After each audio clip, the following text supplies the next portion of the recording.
আসলে মুহাম্মদ এই দোষগুলো তার মধ্যে আছে কিনা এটা আমি নিজের চোখে যায় সশরীরে এটা যাচাই করব। আল্লাহু আকবার।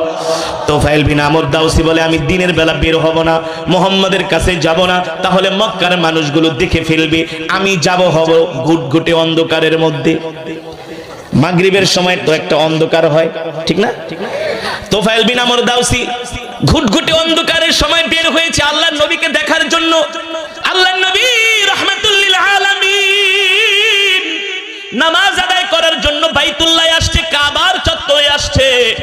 তোফাইল বিন আমর দাউসি দূর থেকে দেখতেছে সুদর্শন একজন যুবক, তিনি দাঁড়িয়ে দাঁড়িয়ে নামাজ পড়তেছে।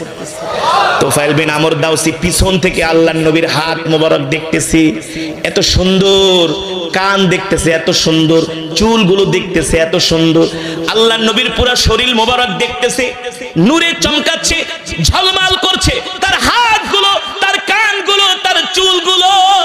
আল্লাহর নবী মাগরিবের নামাজের মধ্যে কোরআন তেলাওয়াত করতেছে।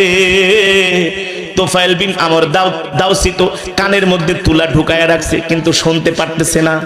আল্লাহর নবীর চেহারা দেখে সে পাগল হয়ে গেছে। সুবহানাল্লাহ।